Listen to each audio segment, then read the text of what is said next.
number 1. Sir, with your permission, I rise to lay on the table a copy each of the following papers, Hindi and English versions, and the Article 281 of the Constitution, Report for 2026 to 2031, Volume 1, Main Report of the 16th Finance Commission. 2. Report for 2026-2031, Volume 2, Annexures of the 16th Finance Commission. Number 3, explanatory memorandum as to the action taken on the recommendations contained in the above report. Item number 2, माननीय वित्त मंत्री Nirmala Sitharaman ji.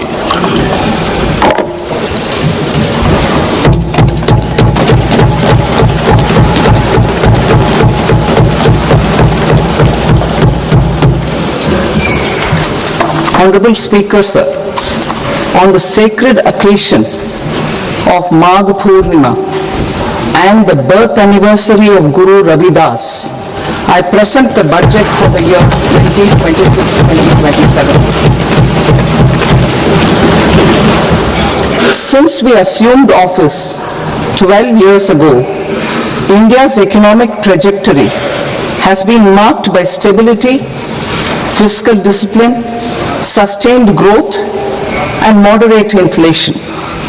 This is the result of conscious choices we have made, even in times heightened uncertainty and disruption. Our government, led by Honorable Prime Minister Modi, has decisively and consistently chosen action over ambivalence, reform over rhetoric, and people over populism. We have pursued far-reaching structural reforms, fiscal prudence and monetary stability, whilst maintaining a strong thrust on public investment. Keeping Atmanirbharta as a lodestar, we have built domestic manufacturing capacity, energy security, and reduced critical import dependencies. Simultaneously, we have ensured that citizens benefit from every action of the government, undertaking reforms to support employment generation, agricultural productivity, household purchasing power, and universal services to people. These measures have delivered a high growth rate of around 7% and helped us make substantial strides in poverty reduction and improvement in the lives of our people. Today, we face an external environment in which trade and multilateralism are imperiled and access to resources and supply chains are disrupted. New technologies are transforming production systems while sharply increasing demands on water, energy, and critical minerals. India will continue to take confident steps towards Vikasit Bharat, balancing ambition with inclusion. As a growing economy with expanding trade and capital needs, India must also remain deeply integrated with global markets, exporting more and attracting stable long-term investment. As I begin Part A, I want to express my gratitude to the people for standing firmly with us as we forge our way together towards becoming one of the largest economies of the world.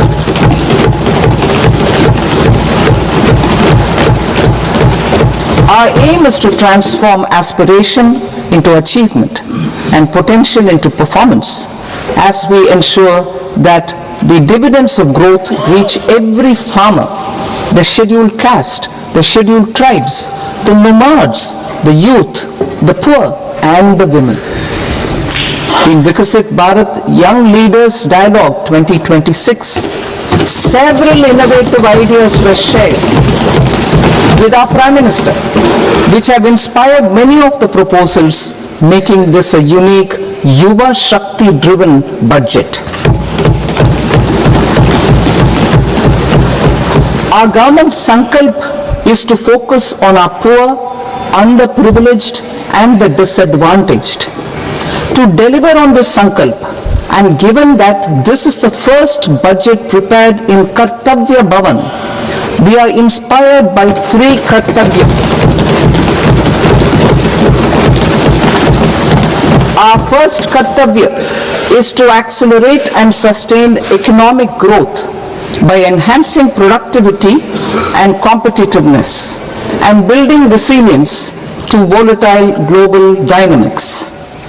Our second Kartavya is to fulfill aspirations of our people and build their capacity, making them strong partners in India's path to prosperity.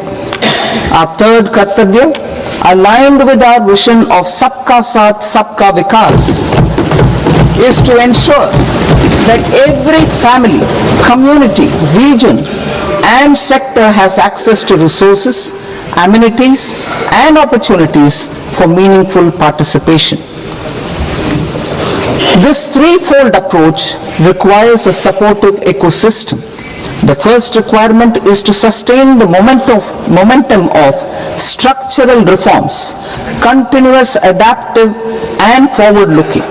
Second, a robust and resilient financial sector is central to mobilizing savings, allocating capital efficiently, and managing risks. Third, cutting-edge technologies, including AI applications, can serve us as force multipliers for better governance. Reform Express. Our government has undertaken comprehensive reforms towards creating employment, boosting productivity, and accelerating growth. After the Prime Minister's announcement on Independence Day in 2025, over 350 reforms have been rolled out. This includes GST simplification, notification of labor codes, and rationalization of mandatory quality control orders. High-level committees have been formed, and in parallel, the central government is working with the state governments on deregulation and reducing compliance requirements. The Reform Express is well on its way and will maintain its momentum to help us fulfill our Kartavya. I now move to specific proposals. Under our first Kartavya, to accelerate and sustain economic growth, I propose interventions in 6 areas. 1. Scaling up manufacturing in 7 strategic and frontier sectors.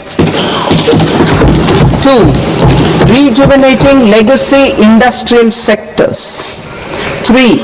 Creating champion MSMEs. 4. Delivering a powerful push for infrastructure. 5. Ensuring long-term security and stability. And 6. Developing city economic regions. Scaling up of manufacturing in 7 strategic and frontier sectors. Biopharma Shakti, meaning biopharma strategy for health advancement through knowledge, technology, and innovation. India's disease burden is observed to be shifting towards non-communicable diseases like diabetes, cancer, and autoimmune disorders. Biologic medicines are key to longevity and quality of life at affordable costs. To develop India as a global biopharma manufacturing hub,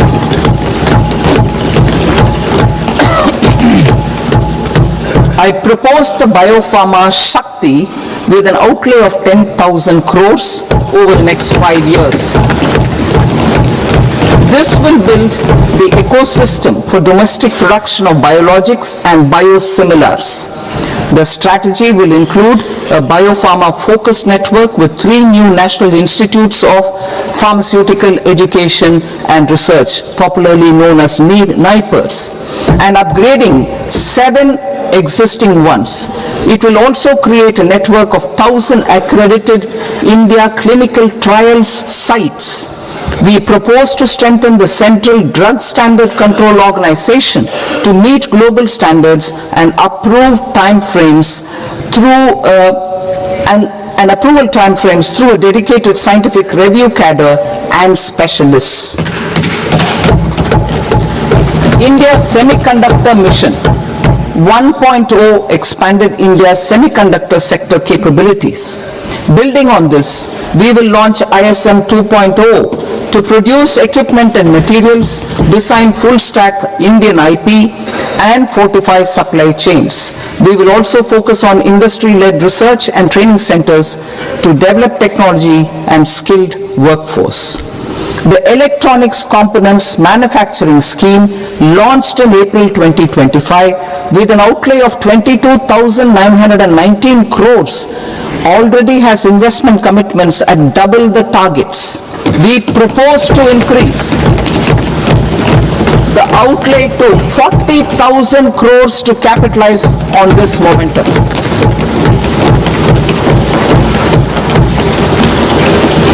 A scheme for rare earth permanent magnets was launched in 2025 November.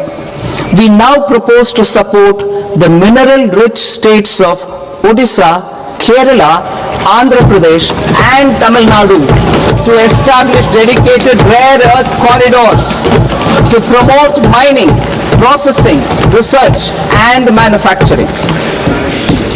To enhance domestic chemical production and reduce import dependency, we will launch a scheme to support states in establishing 3 dedicated chemical parks through challenge route on a cluster-based plug-and-play model. Strong capital goods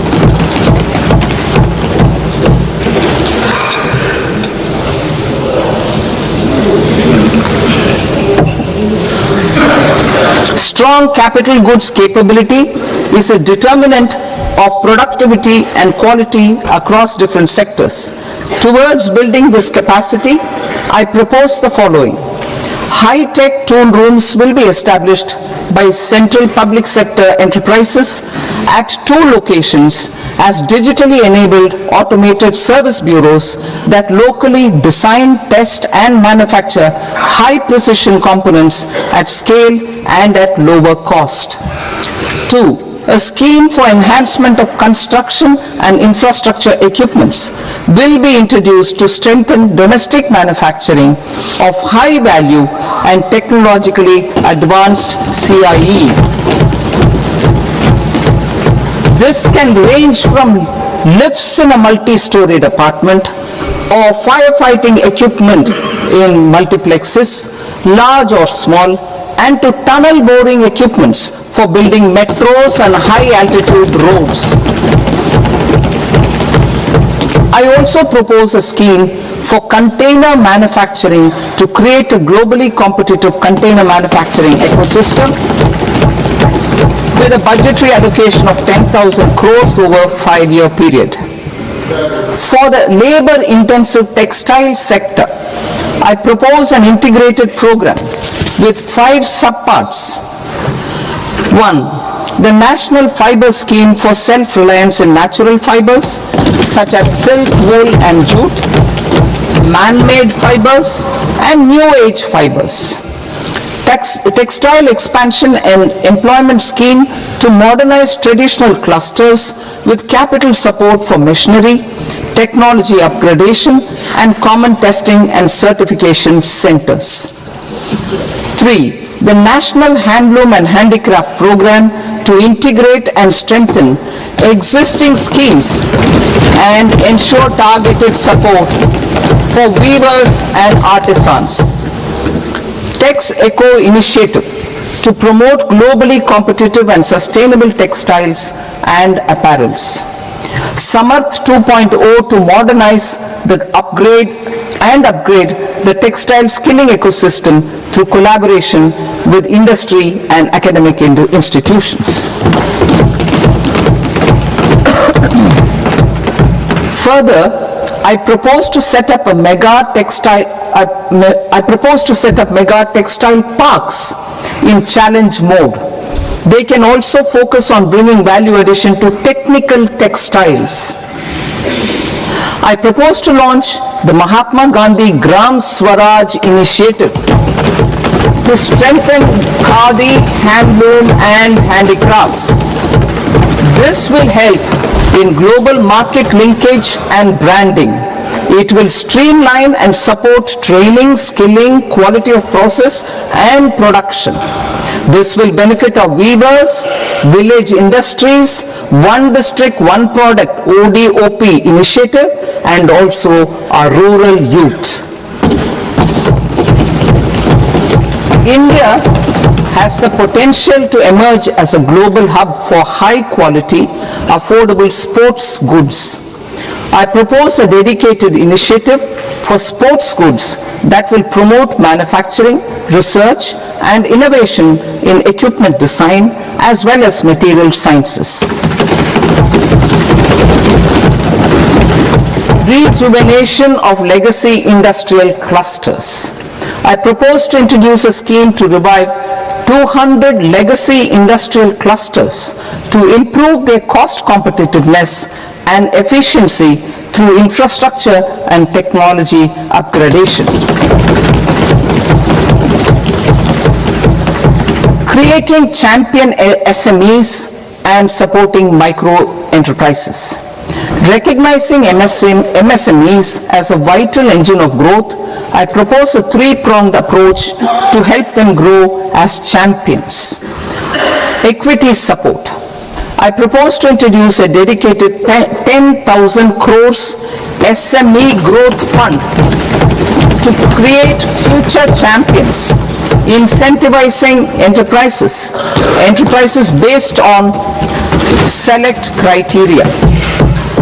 I also propose to top up the Self-Reliant India Fund set up in 2021 with 2,000 crores to continue support to micro enterprises and maintain their access to risk capital. Liquidity support. With TREDS, more than 7 lakh crore has been made available to MSMEs. To leverage its full potential, I propose 4 measures. 1. Mandate TREDS as the transaction settlement platform for all purchases from MSMEs by CPSEs, serving as a benchmark for other corporates. 2. Introduce a credit guarantee support mechanism through CGTMSE for invoice discounting on TREDS platform. 3. Link GEM with TREDS for sharing information with financiers about government purchases from MSMEs, encouraging cheaper and quicker financing. 4.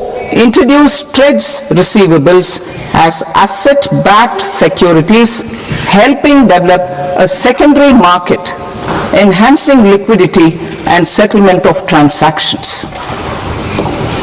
Professional support. Government will facilitate professional institutions such as the ICAI, ICSI, ICMAI to design short-term modular courses and practical tools to develop a cadre of corporate mitras, especially in Tier 2 and Tier 3 towns. These accredited para-professionals will help MSMEs meet compliance requirements at affordable costs. Infrastructure. During this past decade, our government has undertaken several initiatives for large-scale enhancement of public infrastructure, including through new financing instruments such as Infrastructure Investment Trust (InvITs) and Real Estate Investment Trust (REITs), and institutions like NIIF and NABFID.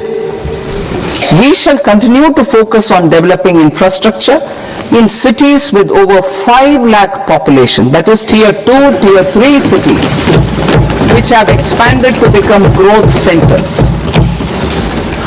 Public capital expenditure has increased manifold from 2 lakh crore in 2014-15 to an allocation of 11.2 lakh crore in BE 25-26. In this coming year, that is financial year 2026-27, I propose to increase it to 12.2 lakh crores to continue the momentum. To strengthen the confidence of private developers regarding risks during infrastructure development and construction phase, I propose to set up an infrastructure risk guarantee fund to provide prudentially calibrated partial credit guarantee to lenders. Over the years, RITES have emerged as a successful instrument for asset monetization. I propose to accelerate recycling of significant real estate assets of the CPSEs through the setting up of dedicated RITES. To promote environmentally sustainable movement of cargo, I propose to 1. Establish new dedicated freight corridors connecting Dankuni in the east to Surat in the west. Operationalize 20 new national waterways over the next 5 years. Starting with National Waterways 5 in Orissa to connect mineral-rich areas of Talcher and Angul and industrial centers like Kalinga Nagar to the ports of Paradip and Dhamra. Training institutes will be set up as regional centers of excellence for development of required manpower for these waterways. This will benefit youth in the entire stretch of the waterways to train and acquire skills. Further, a ship repair ecosystem catering to inland waterways will also be set up at Varanasi and Patna. And C. Launch a coastal cargo promotion scheme for incentivizing a modal shift from rail to road to increase the share of inland waterways and coastal shipping from 6% to 12% by 2047. To enhance last mile and remote connectivity and promote tourism, I propose to give incentives to indigenize manufacturing of seaplanes. A seaplane VGF scheme will be also introduced to provide support for operations. Carbon capture, utilization and storage. Aligning with the roadmap launched in December 2025, the carbon capture, utilization and storage technologies at scale will achieve higher readiness and in end-use application across 5 industrial sectors, including power, steel, cement, refineries, and chemicals. An outlay of 20,000 crore is proposed over the next 5 years for this purpose. City economic regions. Cities are India's engines of growth, innovation, and opportunities. We shall now focus on Tier 2, Tier 3 cities, and even temple towns, which need modern infrastructure and basic amenities. This budget aims to further amplify the potential of cities to deliver the economic power of agglomerations by mapping city economic regions based on their specific growth drivers. An allocation of 5,000 crore per CER over 5 years is proposed for implementing their plans through a challenge mode with a reform-cum-result-based financing mechanism.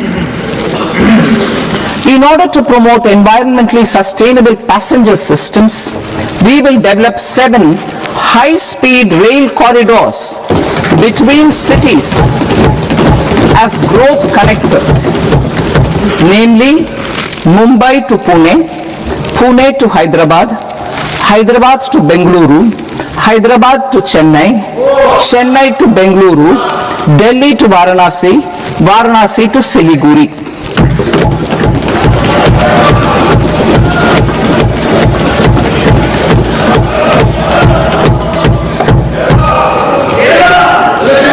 Financial sector.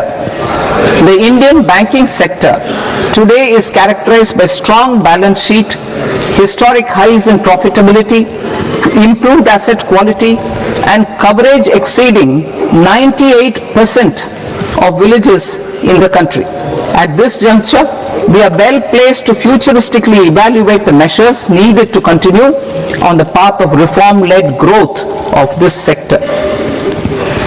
I propose setting up a high-level committee on banking for Vikasit Bharat.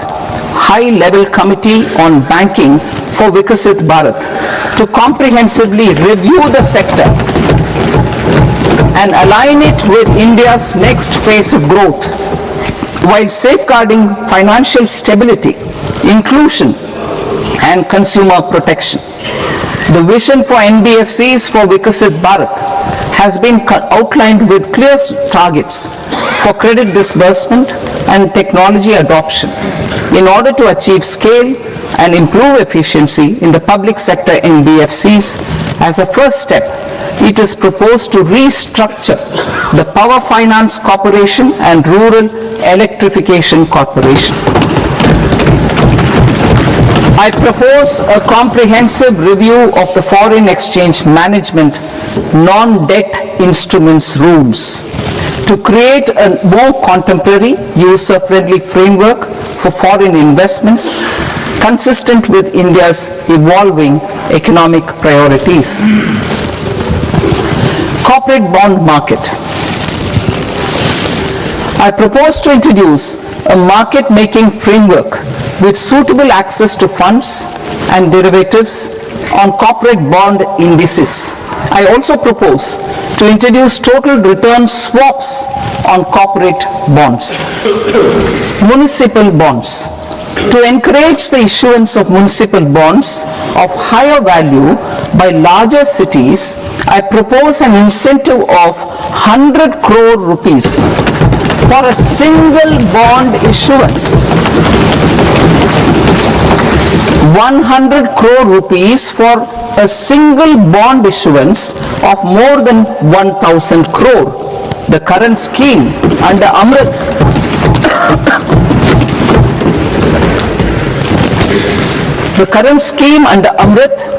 which incentivizes issuances up to 200 crores only, will also continue to support smaller and medium towns.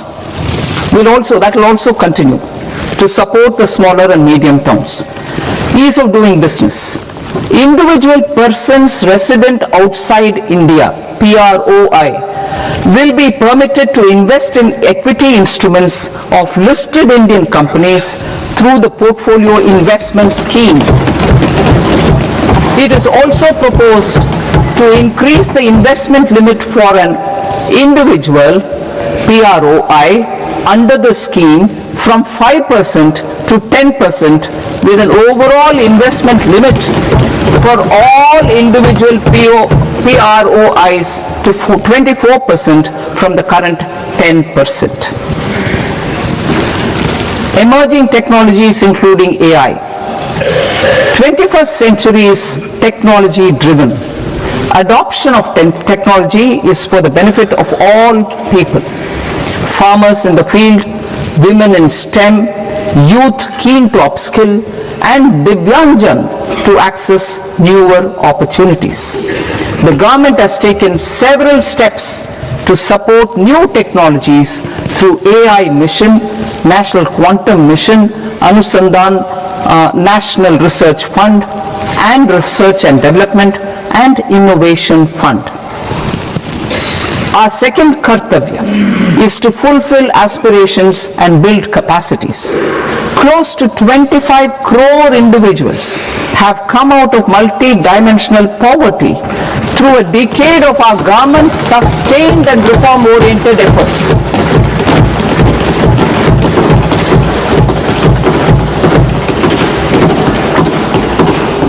Our government has therefore decided to place a renewed emphasis on the service sector to provide a pathway to fulfilling aspirations of a youthful India with the following measures. I propose to set up a high-powered education to employment and enterprises standing committee to recommend measures that focus on services sector as a core driver of Viksit Bharat. This will make us a global leader in services with a 10% global share by 2047. The committee will prioritize areas to optimize the potential for growth, employment, and exports. They will also assess the impact of emerging technologies, including AI, on jobs and skill requirements and propose measures thereof. To create a range of skilled career pathways, a new range of skilled career pathways for our youth, I propose interventions in the following sectors. Health. Existing institutions for allied health professionals will be upgraded and new AHP institutions established in private and government sectors. This will cover 10 selected disciplines, including optometry, radiology, anesthesia, OT technology, applied psychology and behavioral health, and add 1 lakh AHPs over the next 5 years. A strong care system covering geriatric and allied care services will be built.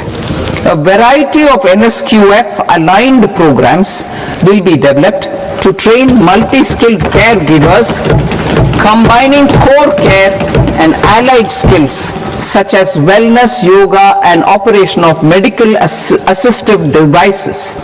In the coming year, 1.5 lakh caregivers will be trained.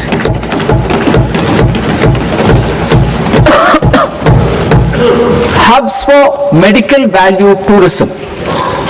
To promote India as a hub for medical tourism services, I propose to launch a scheme to support states in establishing 5 regional medical hubs in partnership with the private sector. These hubs will serve as integrated healthcare complexes that combine medical, educational and research facilities. They will have Ayush centers, medical value tourism facilitation centers, and infrastructure for diagnostics, post-care and rehabilitation. These hubs will provide diverse opportunities, job opportunities for health professionals, including doctors and AHPs. Ancient Indian yoga, already respected in several parts of the world, was given a mass global recognition when Honorable Prime Minister took it to the UN. Post-COVID, Ayurveda gained a similar global acceptance and recognition. Exporting quality Ayurveda products helps farmers who grow the herbs and youth who process the products. To meet growing global demand, a few more steps are being taken. I propose to 1. Set up 3 new All India Institutes of Ayurveda. 2. Upgrade Ayush pharmacies and drug testing labs for higher standards of certification ecosystem and make available more skilled personnel. 3. Upgrade the WHO Global Traditional Medicine Center in Jamnagar to bolster evidence-based research, training and awareness for traditional medicine. Animal husbandry.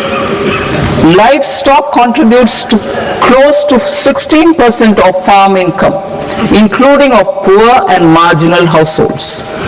To scale up availability of veterinary professionals by more than 20,000, I propose to roll out a loan-linked capital subsidy support scheme for establishment of veterinary and para-veterinary colleges, veterinary hospitals, diagnostic laboratories, and breeding facilities in private sector.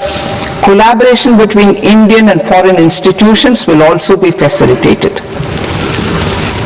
Orange economy.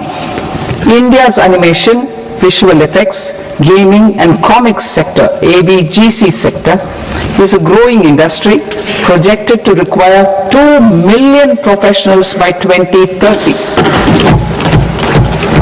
I propose to support the Indian Institute of Creative Technologies, Mumbai, in setting up ABGC Content Creator Labs in 15,000 secondary schools all over the country and 500 colleges. The Indian design industry is expanding rapidly, and yet there is a shortage of Indian designers. I propose to establish, through Challenge Route, a new National Institute of Design to boost design education and development in the eastern region of India. Education. Our government will support states through Challenge Route in creating 5 university townships in the vicinity of major industrial and logistics corridors. These planned academic zones will host multiple universities, colleges and research institutions, skill centers and residential complexes. In higher education, STEM institutions, prolonged hours of study and laboratory work pose some challenges for girl students. Through VGF, Viability Gap Funding and capital support, one girls' hostel will be established in every district.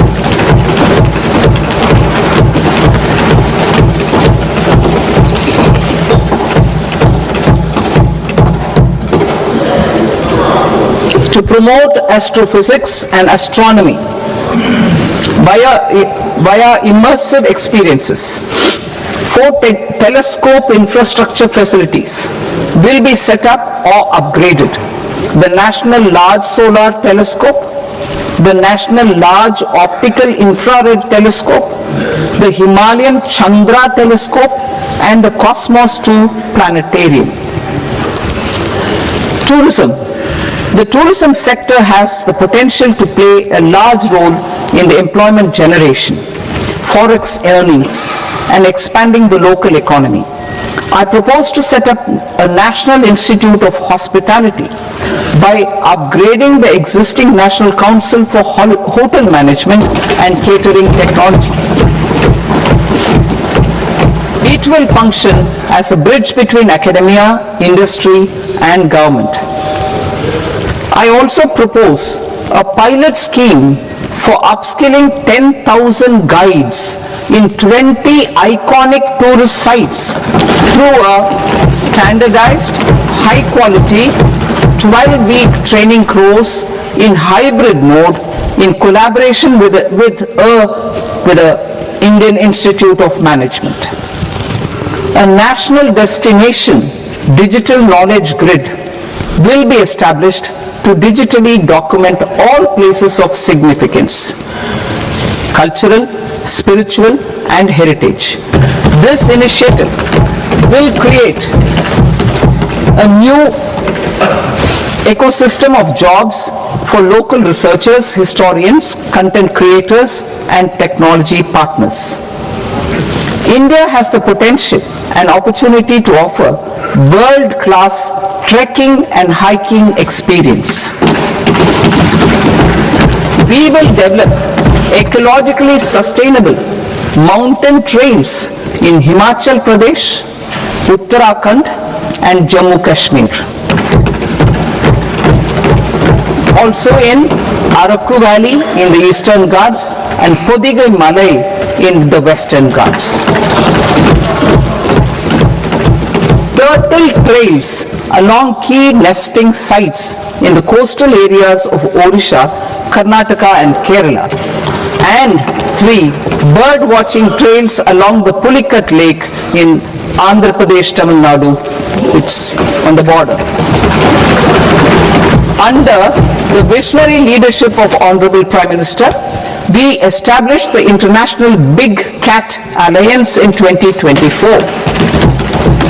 This year, India is hosting the first ever global Big Cat Summit, where heads of governments and ministers from 95 range countries will deliberate on collective strategies for conservation. Heritage and culture tourism. I propose to develop 15 archaeological sites, including Lothal, Dholavira, Rakhi Gadi, Adichanallur, Saranath, Hastinapur and Leh Palace into vibrant experiential cultural destinations. Excavated landscapes will be open to the public through curated walkways. Immersive storytelling skills and technologies will be introduced to help conservation labs, interpretation centers and guides. The sports sector provides multiple means of employment, skilling and job opportunities. Taking forward the systematic nurturing of sports talent which is set in motion through the Khelo India program earlier, I propose to launch a Khelo India mission to transform the sports sector over the next decade. The mission will facilitate an integrated talent development pathway supported by training centers which are foundational, intermediate and elite levels. B, systematic development of coaches and support staff. C, integration of sports science and technology. D, competitions and leagues to promote sports culture and provide platforms. And E, development of sports infrastructure for training and competition. Our third Kartavya aligns with our vision of Sabka Saath, Sabka Vikas towards Vikasit Bharat. This requires targeted efforts for 1. Increasing farmer incomes through productivity enhancement and entrepreneurship, with special attention to small and marginal farmers. B. Empowering Divyangjan through access to livelihood opportunities, training and high-quality assistive devices. C. Empowering the vulnerable to access mental health and trauma care. D. Focus on the Purvodaya estates and the Northeast region to accelerate development and employment opportunities. Fisheries.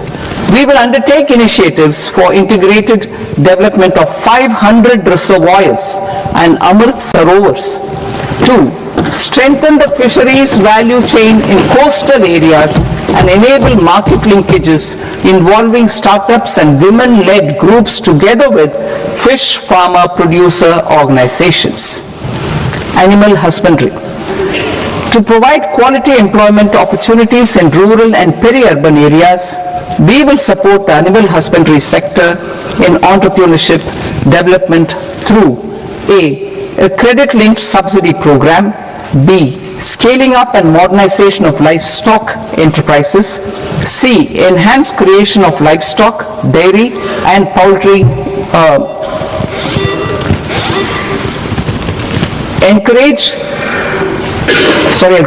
enhanced creation of livestock, dairy and poultry focused integrated value chains, and D. Encourage creation of livestock farmer producer organizations. High value agriculture. To diversify farm outputs, increase productivity, enhance farmers' incomes and create new employment opportunities, we will support high value crops such as coconut, sandalwood, cocoa, cashew in the coastal areas, agar trees in northeast and nuts such as almonds, walnuts and pine nuts in our hilly regions. These, all of them will be supported. India is the world's largest producer of coconuts. About 30 million people, including nearly 10 million farmers, depend on coconuts for their livelihood. To further enhance competitiveness in coconut production, I propose a coconut promotion scheme to increase production and enhance productivity through various interventions, including replacing and non-productive trees with new saplings or plants or varieties in major coconut growing states. A dedicated program is proposed for Indian cashew and cocoa to make India self-reliant in raw cashew and coconut production and processing, enhance export competitiveness, and transform Indian cashew and Indian cocoa into premium global brands by 2030. Sandalwood. Sandalwood is closely linked to India's social and cultural heritage. Our government will partner with state governments to promote focused cultivation and post-harvest processing to restore the glory of the Indian sandalwood ecosystem, to rejuvenate old, virtually integrated system to access agricultural resources. I propose to launch Bharat Vistar, a multilingual AI tool that shall integrate the AgriStack portals and the ICAR package on agricultural practices with AI systems.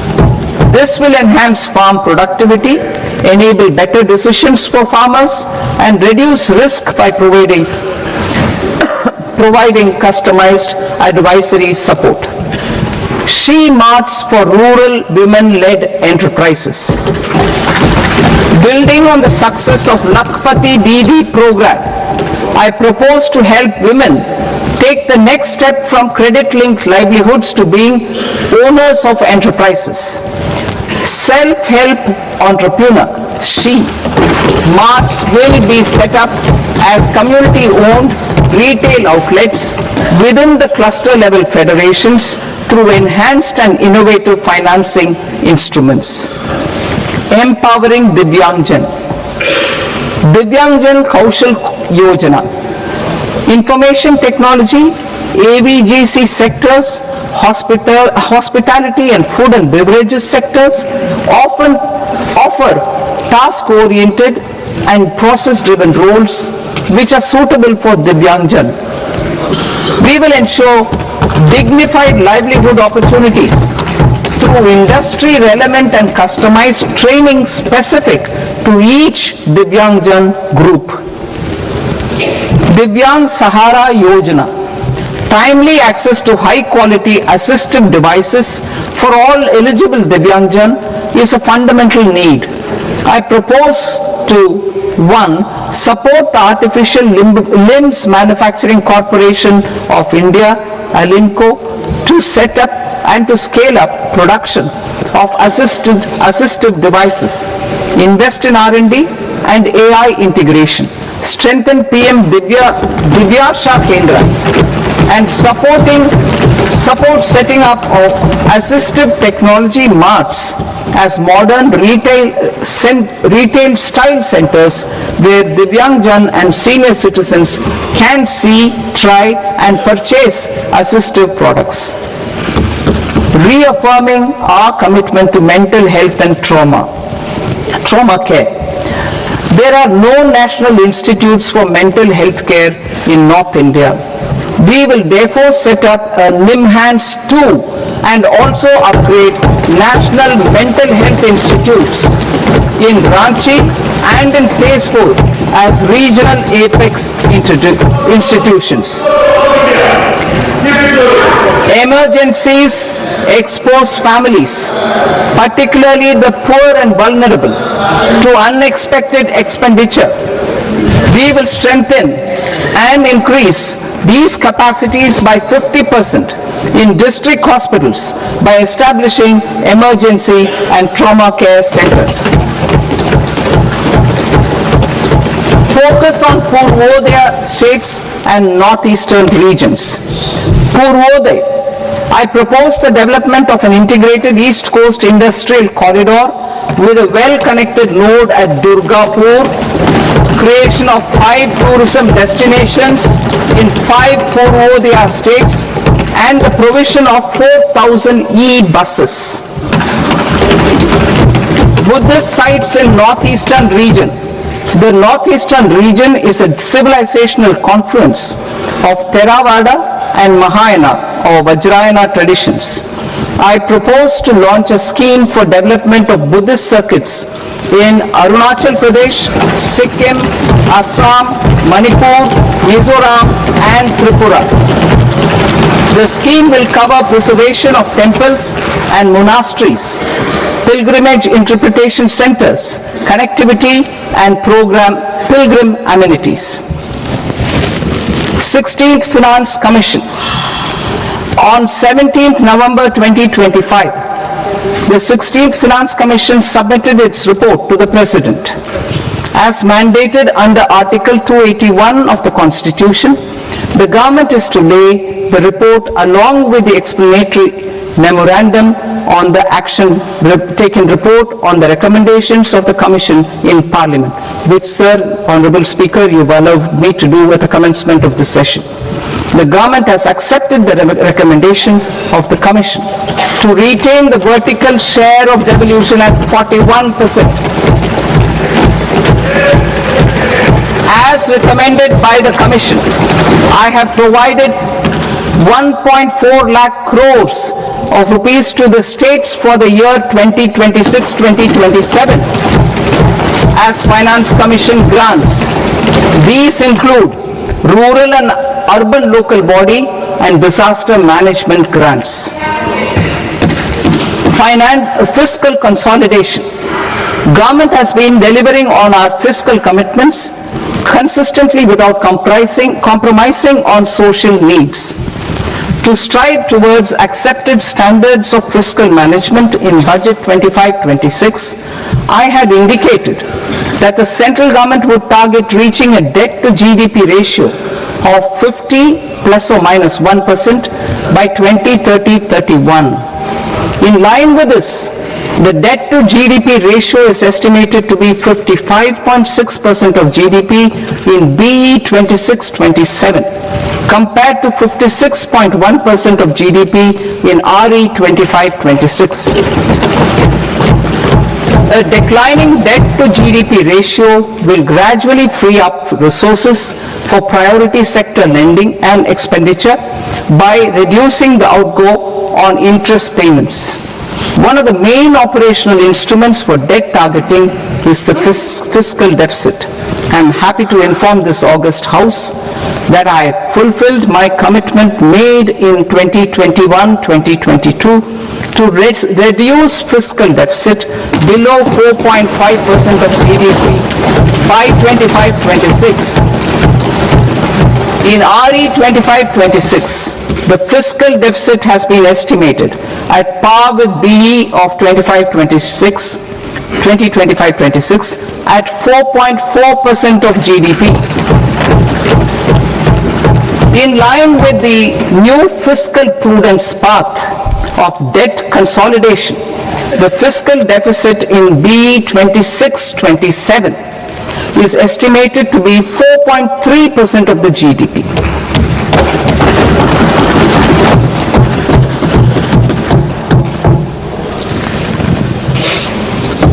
The revised estimates of the non-debt receipts are 34 lakh crore rupees, of which the centre's net tax receipts are 26.7 lakh crore. The revised estimate of the total expenditure is 49.6 lakh crore rupees, of which the capital expenditure is about 11 lakh crores. Budget estimates 2026 to 2027. Coming to 26-27, the non-debt receipts and the total expenditure are estimated as 36.5 lakh crore and 53.5 lakh crore respectively. The centre's net tax receipts are estimated at 28.7 lakh crore rupees. To finance the fiscal deficit, the net market borrowings from dated securities are estimated at 11.7 lakh crore rupees. The balance financing is expected to come from small savings and other sources. The gross market borrowings are estimated at 17.2 lakh crore rupees. I'll now move to Part B. Part B, direct taxes.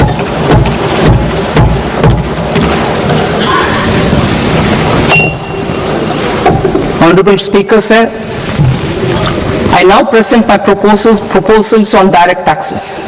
New Income Tax Act. In July 2024, I announced a comprehensive review of the Income Tax Act 1961. This was completed in a record time, and the Income Tax Act 2025 will come into effect from 1st April 2026. The simplified income tax rules and forms will be notified shortly, giving adequate time to taxpayers to acquaint themselves with its requirements. The forms have been redesigned such that ordinary citizens can comply without difficulty. Ease of living. I propose that any interest awarded by the Motor Accident Claims Tribunal to a natural person will be exempt from income tax, and any TDS on this account will be done away with. I propose to reduce TCS rate on the sale of overseas tour program package from the current 5% and 20% to 2% without any stipulation of amount.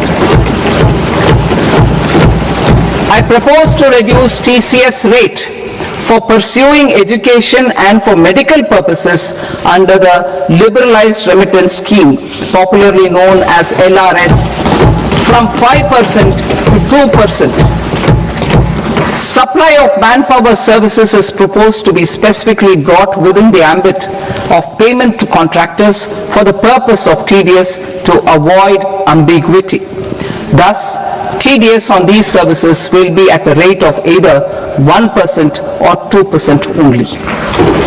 I propose a scheme for small taxpayers wherein a rule-based automated process will enable obtaining a lower or nil deduction certificate instead of filing an application with the assessing officer. For the ease of taxpayer holding securities in multiple companies, I propose to enable depositories to accept Form 15G or Form 15H from the investor and provide it directly to various relevant companies. I propose to extend time available for revising returns from 31st December to up to 31st March with the payment of a nominal fee. I also propose to stagger the timeline for filing of tax returns. Individuals with ITR 1 and ITR 2 returns will continue to file till 31st July, and non-audit business cases or trusts are proposed to be allowed time till 31st August. TDS on sale of immovable property by a non-resident is proposed to be deducted and deposited through resident buyers and his or her PAN-based challan instead of requiring a TAN, which is a temporary accounting number. To address practical issues of small taxpayers like students, young professionals, tech employees, relocated NRIs, and such others, I propose to introduce a one-time 6-month foreign asset disclosure scheme for these taxpayers to disclose income or assets below a certain size. This scheme would be applicable for two categories of taxpayers, namely, A, who did not disclose their overseas income or assets, and B, who disclosed their overseas income and or paid due tax but could not declare the asset acquired. For category A, the limit of undisclosed income or asset is proposed to be up to 1 crore rupees. They need to pay 30% of fair market value of asset or 30% of undisclosed income as tax and 30% as additional income tax in lieu of penalty, and would thereby get immunity from prosecution. For category B, asset value is proposed to be up to 5 crore rupees. Here, immunity from both penalty and prosecution will be available with a payment of fee of 1 lakh rupees. Rationalizing penalty and prosecution. Multiplicity of proceedings are hindrance to the ease of doing business. I propose to integrate assessment and penalty proceedings by way of a common order for both. There will be no interest liability on the taxpayer on the penalty amount for the period of appeal before the first appellate authority, irrespective of the outcome of appeal process. Further, quantum of prepayment is being reduced from 20% to 10% and will continue to be calculated only on core tax demand. As an additional measure for reducing litigation, I propose to allow taxpayers to update their returns even after reassessment proceedings have been initiated, and an additional 10% tax rate over and above the rate applicable for the relevant year. The assessing officer will then use only this updated return in his proceedings. There is already a framework for immunity from penalty and prosecution in the cases of underreporting. I propose to apply this framework for immunity to misreporting too. However, in such a case, the taxpayer will need to pay 100% of the tax amount as an additional income tax over and above the tax and interest due. Penalties for certain technical defaults, such as failure to get accounts audited, non-furnishing of transfer pricing audit report, and default in furnishing statement for financial transactions are proposed to be converted into fee.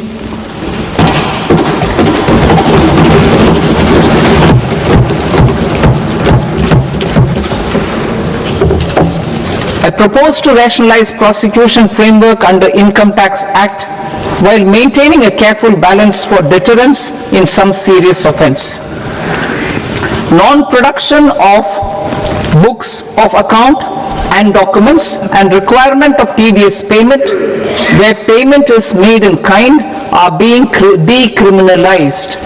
Further, minor offences will attract fine only.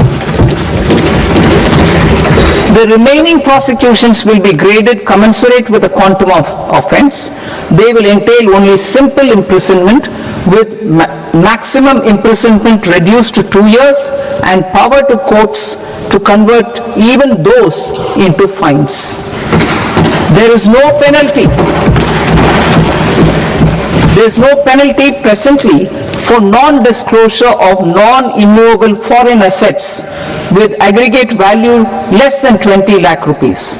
I propose to also provide them with immunity from prosecution with retrospective effect from 1/10/2024.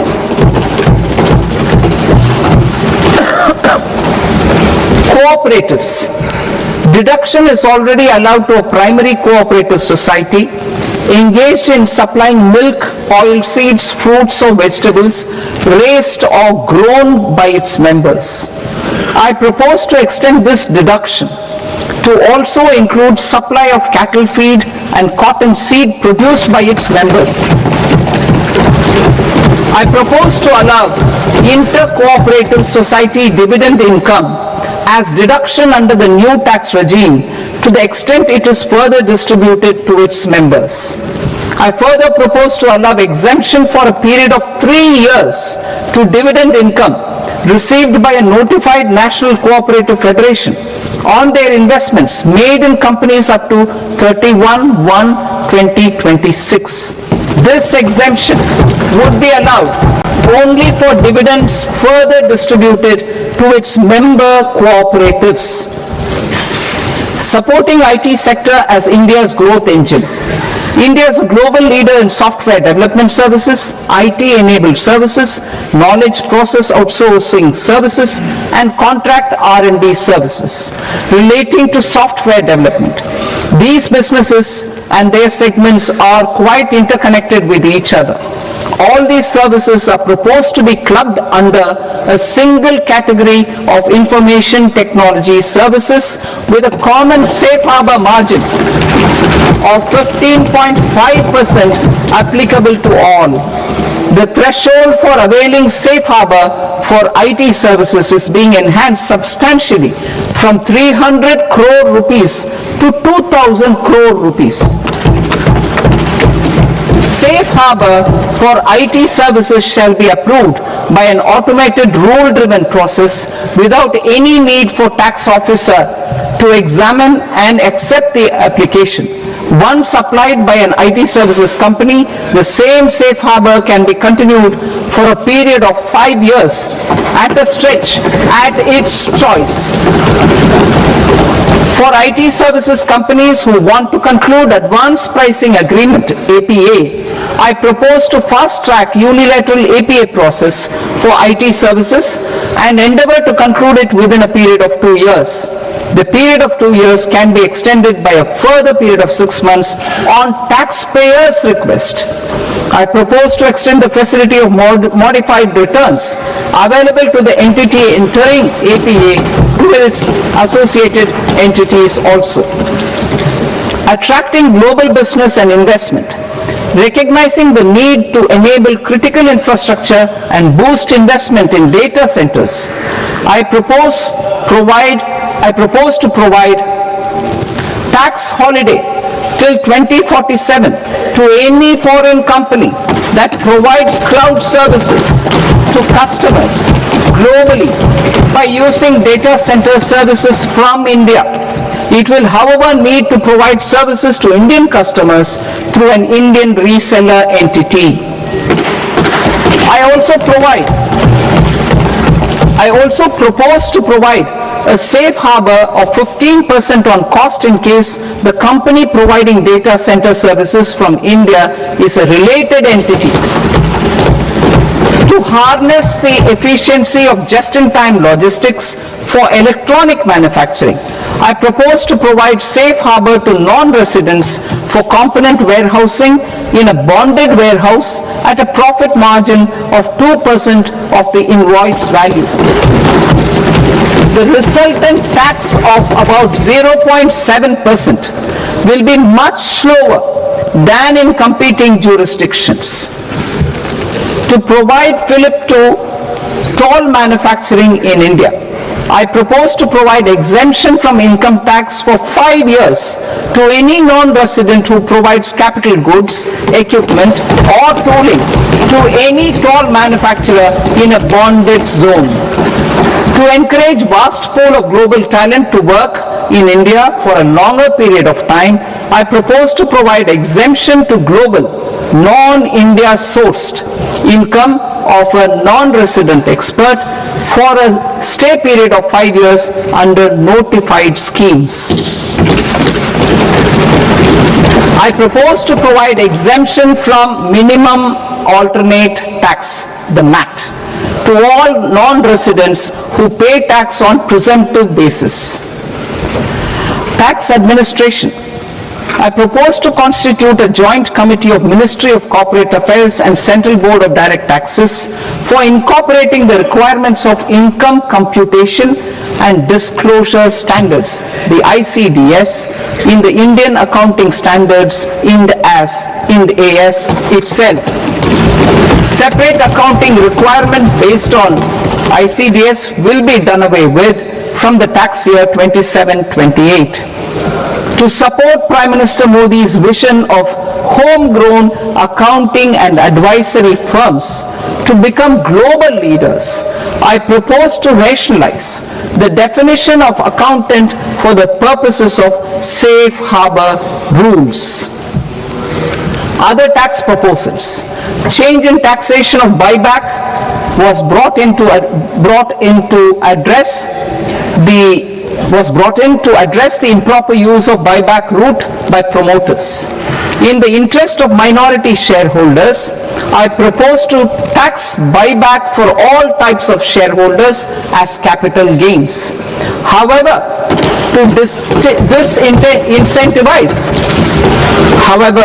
to disincentivize misuse of tax arbitrage, promoters will pay an additional buyback tax. This will make effective tax 22% for corporate promoters. For non-corporate promoters, the effective tax will be 30%. TCS rate for sellers of specific goods, namely alcoholic liquor, scrap and minerals, will be rationalized to 2%, and that on Tendu leaves will be reduced from 5% to 2%. I propose to raise the STT on futures to 0.05% from the present 0.02%. STT on options premium and exercise of options are both proposed to be raised to 0.15% from the present rate of 0.1% and 0.125% respectively. We reformed the taxation landscape for corporates in 2019 by providing them a simplified regime with lower tax rate so that they could productively focus on business rather than on claim of deductions and exemptions. To encourage companies to shift to the new regime, set off of brought forward MAT credit, minimum alternate tax credit, is proposed to be allowed to companies only in the new regime. Set off using available MAT credit is proposed to be allowed to an extent of 1/4 of the tax liability in the new regime. MAT is proposed to be made final tax, so there will be no further credit accumulation from 1st April 2026. In line with this change, the rate of final tax is being reduced to 14% from the current MAT rate of 15%. The brought forward MAT credit of taxpayers accumulated till 30th March 2026 will continue to be available to them for set off as above. Indirect taxes. I shall now take up proposals related to indirect taxes. My proposals for customs and central excise aim to further simplify the tariff structure, support domestic manufacturing, promote export competitiveness, and correct inversion in duty. To continue weeding out long continuing customs duty exemptions, I propose to remove certain exemptions on items which are being manufactured in India or where the imports are negligible. Similarly, to further simplify the process of ascertaining the rate of duty applicable on a particular item, I propose to incorporate certain effective rates in various customs notifications to the tariff schedule itself. I shall now take up sector-specific proposals. Promotion of exports of marine, leather, and textile products. I propose to increase the limit for duty-free imports of specified inputs used for processing seafoods for export from the current 1% to 3% of FOB value of the previous year's export turnover. I also propose to allow duty-free imports of specified inputs, which is currently available for exports of leather or synthetic footwear, to exports of shoe uppers as well. I propose to extend the time period for export of final product from the existing 6 months to 1 year for exporters of leather or textile garments, leather or synthetic footwear, and other leather products. Energy transition and security. I propose to extend the basic customs duty exemption given to capital goods used for manufacturing lithium-ion cells for batteries to those used for manufacturing lithium-ion cells for battery energy storage systems also. I propose to exempt basic customs duty on import of sodium antimonate for use in manufacture of solar glass. Nuclear power. I propose to extend the existing basic customs duty exemption on imports of goods required for nuclear power projects till the year 2035 and expand it for all nuclear plants irrespective of their capacity. Critical minerals.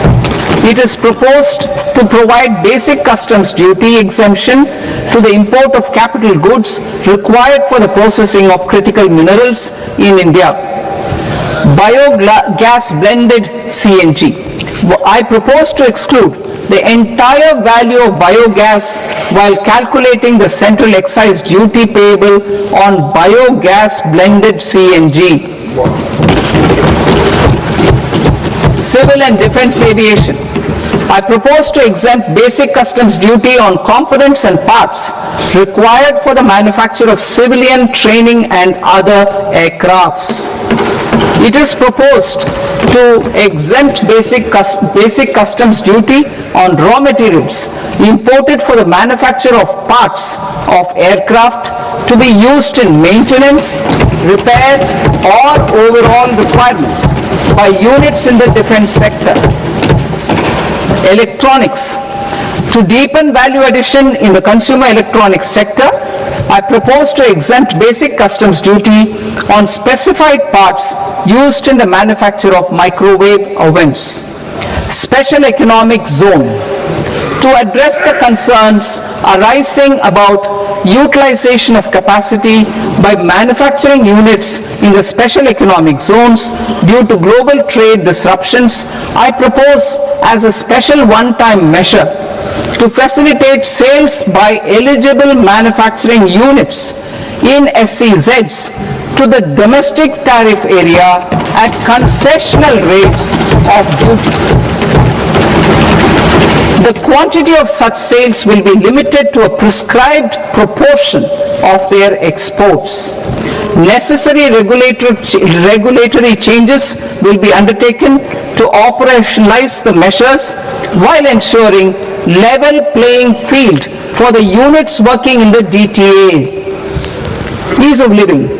To rationalize the customs duty structure for goods imported for personal use, I propose to reduce the tariff rate on all dutiable goods imported for personal use from 20% to 10%. To provide relief to patients, particularly those suffering from cancer, I propose to exempt basic customs duty on 17 drugs or medicines. I propose also to add 7 more rare diseases for the purposes of exempting import duties on personal imports of drugs, medicines, and food for special medical purposes used in their treatment. Customs process. India's role and share in the global trade is poised for a major leap in line with our ambition and journey towards Viksit Bharat. In this regard, I propose many measures for custom processes to have minimal intervention for smoother and faster movement of goods and greater certainty to the trade. Trust-based systems. I propose to enhance duty deferral period for Tier 2 and Tier 3 authorized economic operators, known as AEOs, from 15 days to 30 days. I propose to provide eligible manufacturer importers the same duty deferral facility. This should encourage them to get themselves accredited as a full-fledged Tier 3 AEO in due course. To provide greater certainty and for better business planning, I propose to extend validity period of advance ruling binding on customs from the present 3 years to 5 years. In the spirit of the whole of government approach,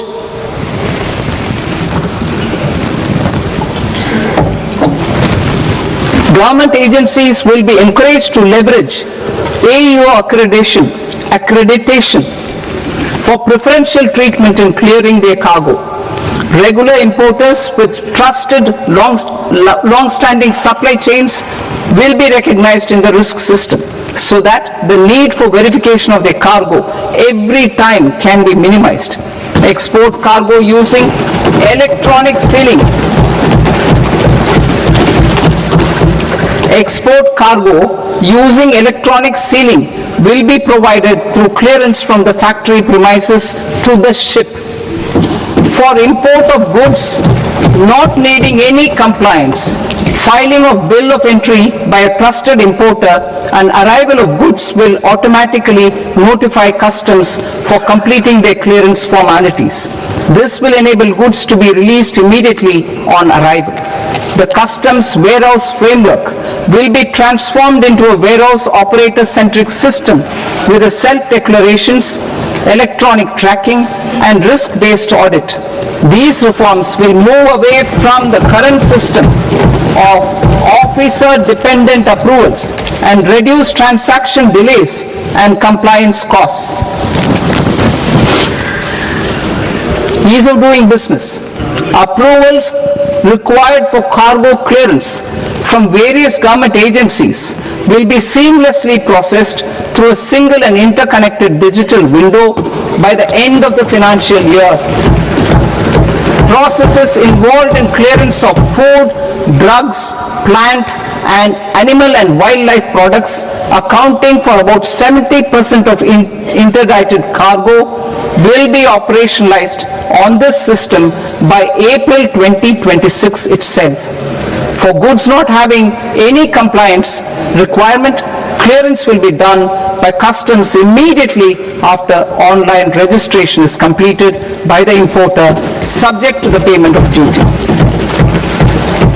Customs integrated system will be rolled out in 2 years as a single integrated and scalable platform for all customs processes. Utilization of non-intrusive scanning with advanced imaging and AI technology for risk assessment will be expanded in a phased manner with the objective to scan every container across all the major ports. New export opportunities to support Indian fishermen to fully harness the economic value of marine resources beyond our territorial waters. The following measures will be taken. A. Fish catch by an Indian fishing vessel in exclusive economic zone or on the high seas will be made free of duty. Landing of such fish on foreign port will be treated as export of goods. Safeguards will be put in place to prevent misuse during fish catch, transit or transshipment. To support aspirations of India's small businesses, artisans and startups to access global markets through e-commerce, I am pleased to announce complete